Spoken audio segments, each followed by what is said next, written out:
Vamos falar sobre a tristeza? Vamos falar sobre a tristeza. Olá, pessoal. Oi! A gente se deu conta que a gente não tinha falado sobre a tristeza ainda, Pois é, né? e tem tanta música. Por que a gente não tinha falado ainda, Isabela? Não, a gente vai corrigir isso hoje. Agora.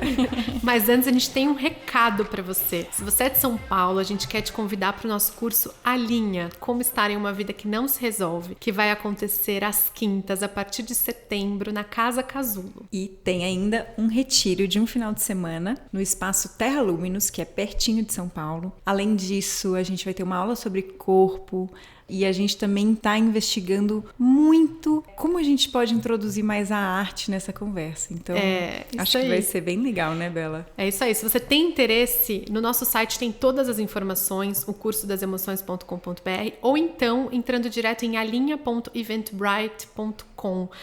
No valor está incluso tudo, o retiro, as aulas, as práticas corporais e tudo mais. A gente quer muito te ver lá. Então vamos ao que interessa hoje. Vamos.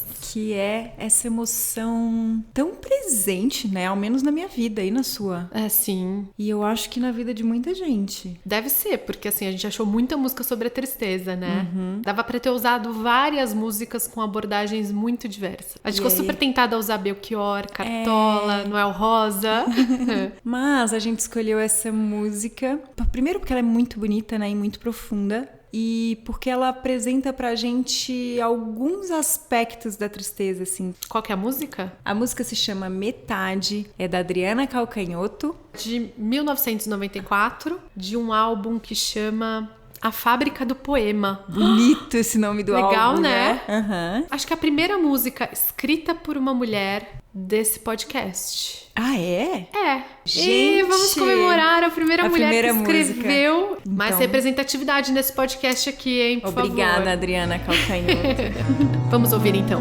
Vamos.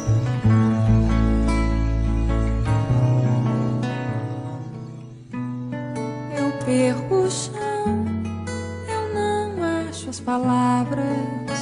Eu ando tão triste, eu ando pela sala.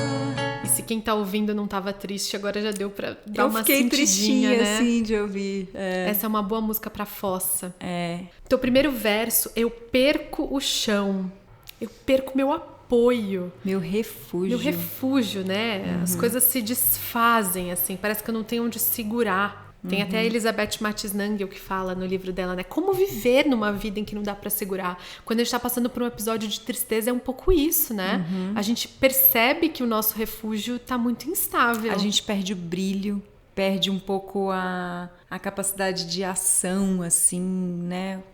Acho que a motivação fica abalada também. É. Se você imagina uma pessoa perdendo o chão, é isso, né? Ela tá em queda, ela não tem como fazer nada. Ela ali. perde a base dela, aquilo que dá... O refúgio é muito onde eu me apoio, pra onde eu vou na hora que o bicho pega, assim. Aí ela continua, eu não acho as palavras.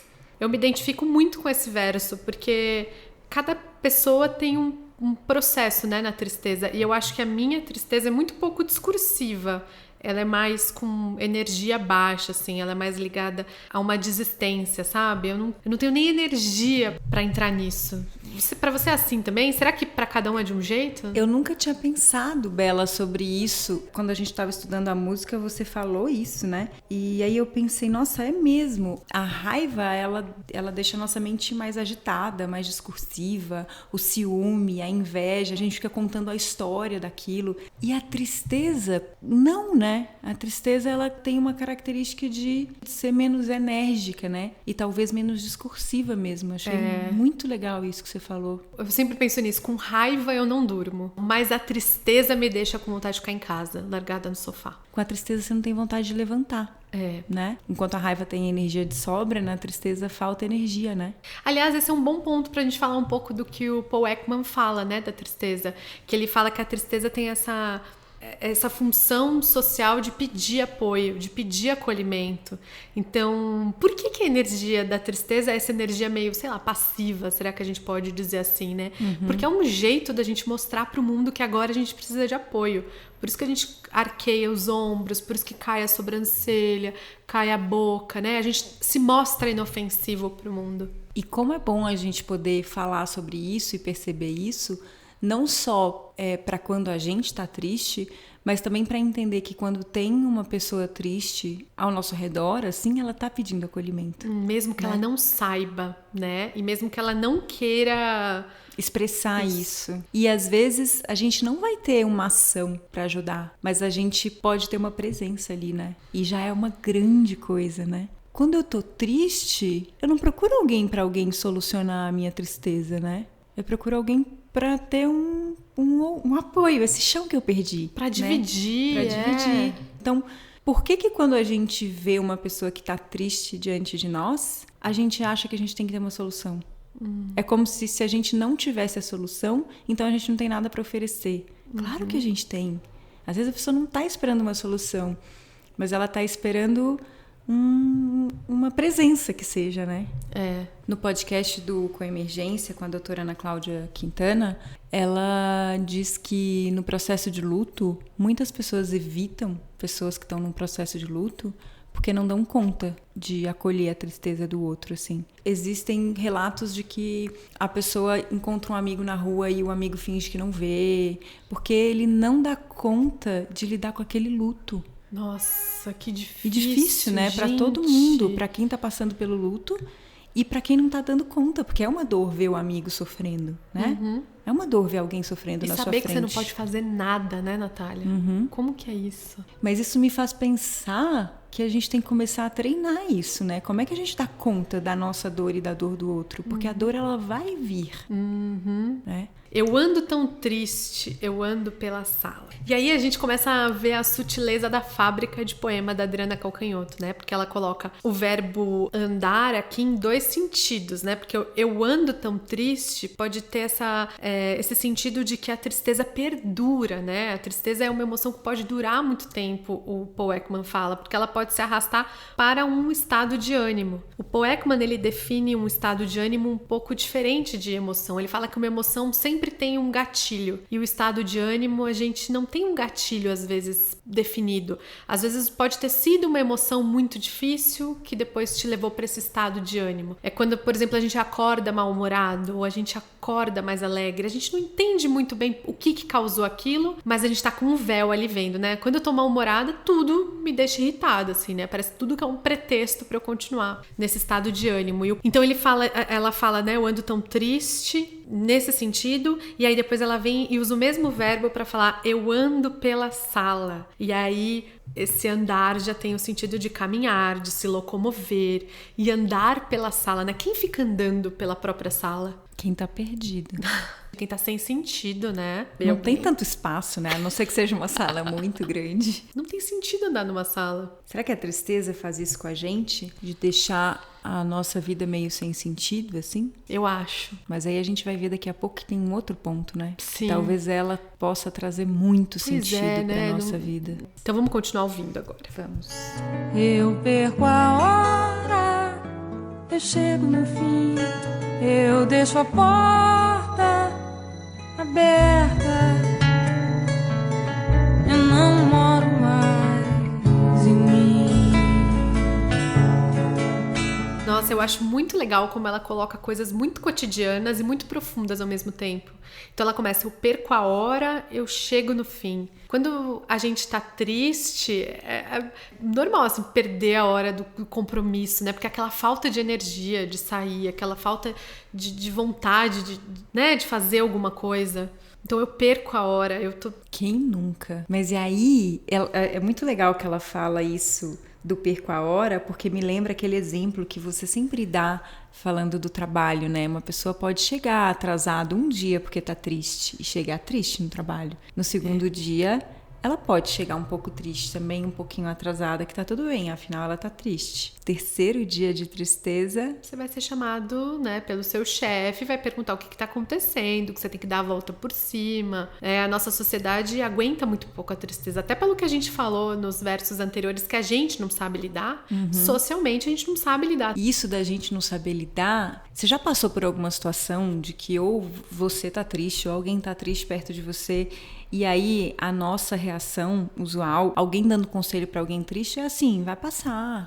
Você tem que ver o lado bom, né? Não, daqui a pouco vai passar, vai estar tudo bem, ou vai dar tudo certo, né? Vai dar tudo certo. Imagina, no final dá tudo certo. Que é isso, né? Se não é uma invalidação da própria tristeza, não isso. é? É não validar a tristeza do outro. Porque por mais que às vezes vai dar certo, mas ainda assim, naquele momento é tristeza que a gente tá sentindo. E aí você imagina pra quem tá sentindo uma dor mesmo. Ela tá sentindo aquilo, né? E a pessoa só diz assim, mas pensa pelo lado positivo, né? Ou no final vai dar tudo certo, fica tranquilo, isso vai dar certo, isso não é nada. É muito bom de pensar como a gente age em sociedade, lembrando de como a gente trata as crianças, né? E por muito tempo foi engole o choro quando a criança tava triste. Olha que coisa horrível. E hoje a gente tem uma versão mais amena disso, que é, isso não foi nada. Então a criança tá com sorvete, o sorvete cai no chão, você vai lá e fala, isso não foi nada, vai, eu vou comprar outro sorvete pra você, né? Porque a gente acha que é uma besteira mesmo, o sorvete dela caiu no chão, depois pega outro, tal. Mas pra criança aquela dor é muito real. Mas essa é total a nossa inabilidade de não abraçar a tristeza do outro. Como é que e eu acho que isso tem uma corpo? linha muito tênue, né, também, entre a gente acolher e também não reificar a tristeza da pessoa, né? Porque também se você dá corda pra aquilo, a pessoa não sai daquilo, né? E não vê que aquilo é luminoso também. É verdade, fica ensimesmado, né? Daí aquilo fica muito autocentrado. Tem uma linha muito tênue aí, né? A gente precisa treinar mesmo, porque é difícil de lidar com isso. Tem um exemplo, teve um dia que eu tava conversando com a Jeane Pili e ela tinha chegado do retiro do Alan Wallace. E ela tinha ido passar 2 meses em retiro e ela tinha uma amiga ia junto com ela. E a amiga perdeu o filho poucas semanas antes do retiro. E aí a amiga não foi no começo do retiro, mas resolveu ir um tempo depois. E aí a Gê me contando com uma tristeza, assim, pela amiga, sabe? E aí ela falou assim pra mim, eu abracei ela e falei pra ela assim, eu não imagino o que você tá sentindo. Eu não posso fazer nada pra aliviar o que você tá sentindo, mas eu tô aqui. É bonito, não é? A gente não dá muito conta de fazer isso, né? Eu tô aqui, mas vai doer. Não tem jeito de não doer. Você perdeu um filho. Nossa, depois dessa da Gê, eu não vou falar mais nada, Natália. Vamos fechar esse podcast. E aí, quando ela diz assim, a Adriana Calcanhoto, eu chego no fim, né? Eu perco a hora, eu chego no fim. Né? Eu chego no fim, tava acontecendo uma festa, eu chego no fim, porque foi a hora que eu dei conta de ir. Ou então, eu chego no fim do poço, também tem isso. Essa imagem do fim, eu não tenho mais pra onde ir aqui. Mas, Bela, ela deixa a porta aberta. E aí eu não sei se faz sentido, mas eu vejo duas possibilidades para esse eu deixo a porta aberta também. Uma é eu deixo a porta aberta porque eu não tô dando conta, e aí eu deixo a porta aberta, eu não tô dando conta de gerenciar a minha vida, assim. E também, eu acho que aqui a gente pode começar a pensar numa desconstrução da tristeza, sabe? A coisa mais bonita da tristeza é que ela abre a porta dos nossos corações, assim. Ela nos permite nos conectar com as pessoas, sabe? A tristeza é o único jeito da gente se conectar com as pessoas, eu acho, assim. Claro que tem uma conexão pela alegria, né? Uma das funções da alegria é a conexão. Mas a tristeza, ela vai abrir a nossa possibilidade de também entender o sofrimento do outro, sabe? Porque eu sei o que é isso de sofrer. Quando o outro chega com o sofrimento, eu não vou diminuir o sofrimento do outro. Eu não vou me fechar para aquilo, sabe? Então a tristeza tem essa capacidade de salvar as nossas vidas, assim. De escancarar os nossos corações, sabe? A compaixão não vai nascer de outro lugar, senão desse contato com a dor. A compaixão é exatamente a gente querer que o outro não sofra. Pra gente querer que o outro não sofra, de alguma forma a gente tem que conhecer aquele sofrimento. Senão a gente vai ficar muito inacessível pro mundo, né? Então eu acho bonito isso que ela diz, assim. Eu deixo a porta aberta, sabe? A tristeza me abre, assim. Ela escancara a gente, se a gente deixar. E a gente tem um exemplo super bonito por perto, né? Que é da Júlia Tolesano, a Jojo, que tem viajado o Brasil e tem entrado em problemas que estão além da bolha dela e da nossa bolha. Um dos últimos vídeos dela foi de abuso intrafamiliar. Nossa, que é uma coisa muito tocante, comum no Brasil e muito pouco falada, uma coisa esquecida. E pensa, a Júlia não passou por isso, mas ela tá aberta para esse sofrimento, né? Ela ouviu isso e ela falou, a gente precisa mudar, eu vou fazer um vídeo Mas não vai ser um vídeo para as pessoas falarem, ai, que bonitinho. Vai ser um vídeo assim, e aí? Como é que a gente vai mudar isso? O que dá para você fazer hoje para mudar um pouco essa realidade? Como que você pode ajudar nisso? Olha que bonito, né? Não necessariamente a gente precisa ser triste para experimentar a tristeza. É muito louco isso. Faz sentido? Faz. Não precisa a gente estar envolvida com aquilo, mas a gente olha que tem tristeza no mundo. Tem coisas que talvez pelo meu contexto familiar, né, pela cidade onde eu moro, pelo país onde eu moro, eu nunca vou passar. Mas por transitar, às vezes de ler reportagem assim a gente se emociona. Aquilo nunca vai ser uma dor direta nossa, nunca vai acontecer com a gente.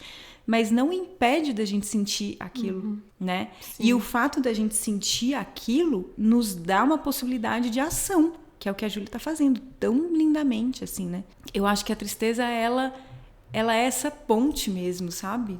Entre nós e os outros. Pode ser, né?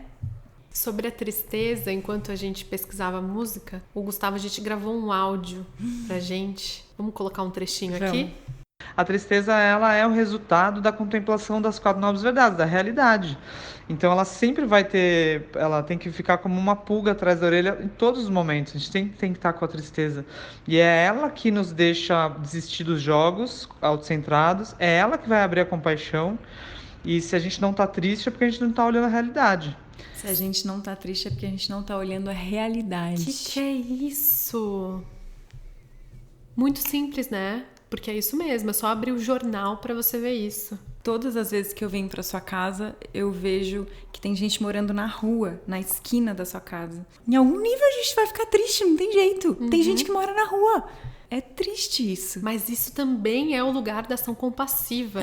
Se a gente começar a olhar pra essa tristeza, quando a gente for votar, vai ser por essa pessoa também, né? Quando a gente for entrar no conselho do nosso bairro, vai ser olhando para essa pessoa também. Não vai ser só olhando para minha calçada, não vai ser só olhando para o meu telhado, para minha casa, para minha propriedade. Vai ser pelo outro. Isso é muito bonito e muito importante. Pensa quanto problema a gente teria evitado com isso. Nossa, Bela, é tão lindo o que você está falando, porque você já está apresentando o maior antídoto para a tristeza, né?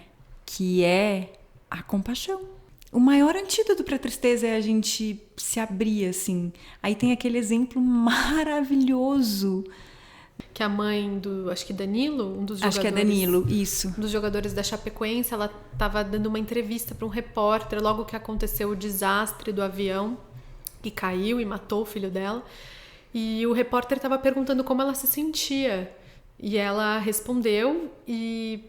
surpreendentemente, ela pergunta de volta, mas e você? Como você tá? Você perdeu muitos amigos. Esse vídeo é muito tocante, não é? Porque ela... Nossa, esse vídeo é arrebatador. Deus, é uma mãe que perdeu um filho, ela perdeu sabe? um filho, Isabela, e ela não tá focada só na dor dela. Ela tá olhando que pra ele também é difícil. Ele perdeu amigos ali naquele avião. Podia ser ele ali naquele avião. Ele também tá sofrendo de algum jeito.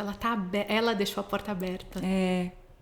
E ela não tá negando a tristeza dela, mas a porta tá aberta. E aí a Adriana Calcanhoto continua dizendo, eu não moro mais em mim.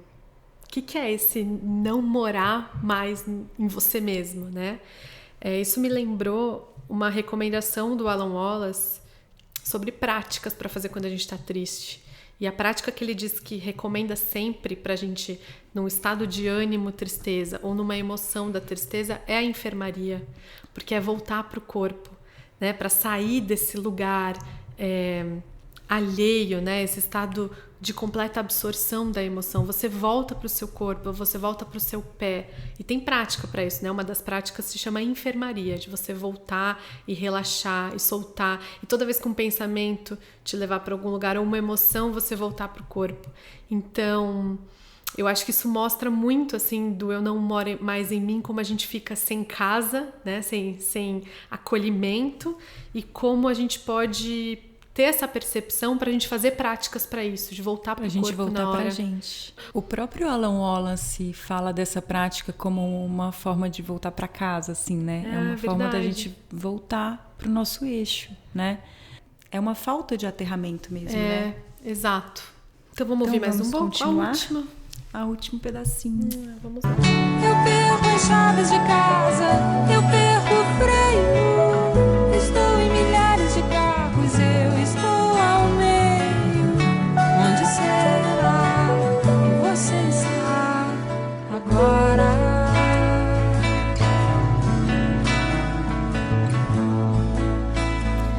perco as chaves de casa, eu perco o freio.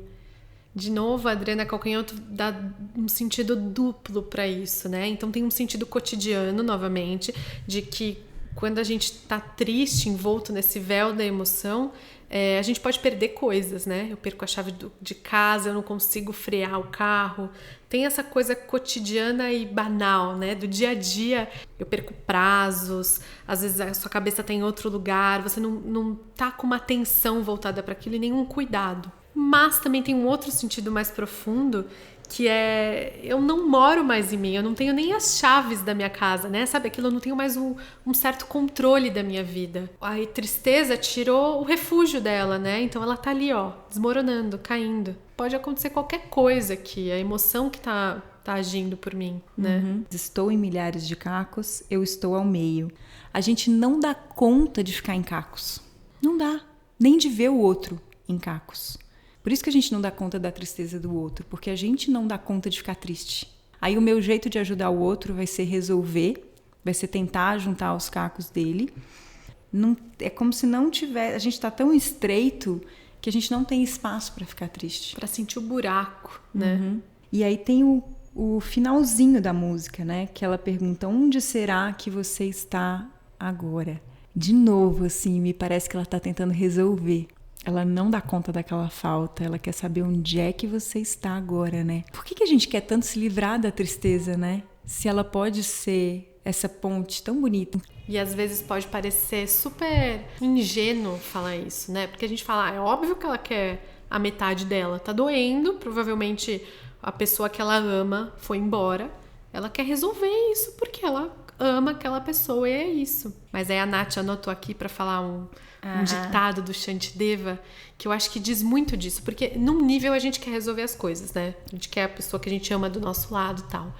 Mas a gente precisa lembrar que a gente não vai resolver tudo. Então essas oportunidades também são oportunidades da gente lidar com a tristeza.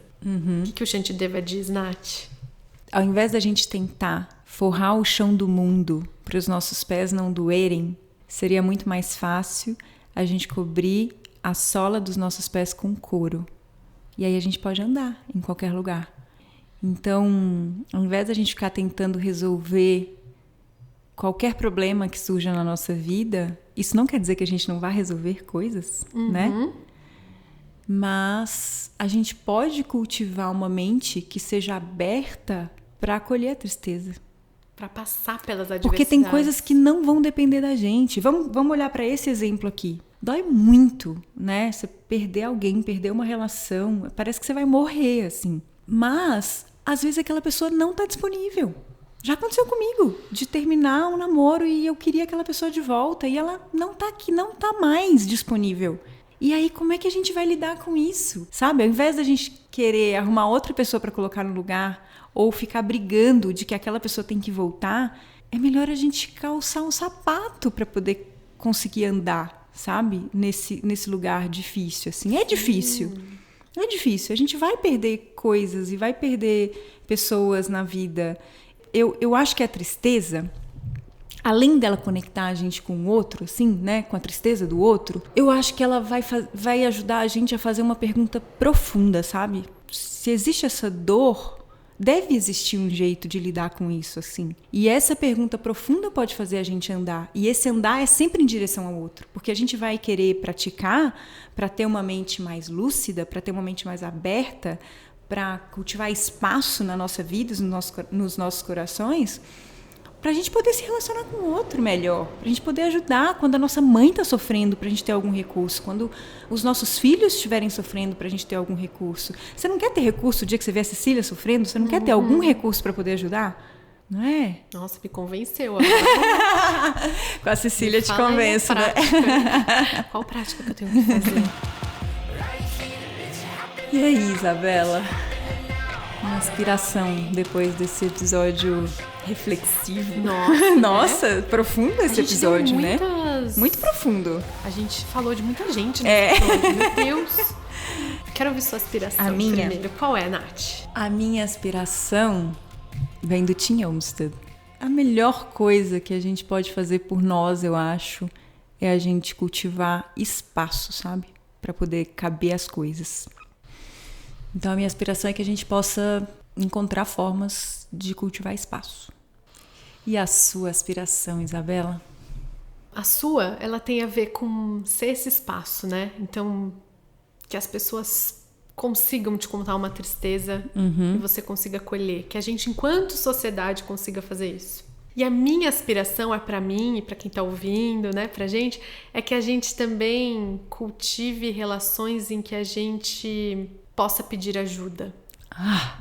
Porque às vezes a gente quer ser muito salvador do mundo, né? Não, eu vou lá, eu vou fazer, eu vou ajudar, eu vou não sei o quê. Mas que a gente também tem esse espaço de falar pra pessoa, eu tô mal, não sei o que fazer, pensei em fazer uma besteira.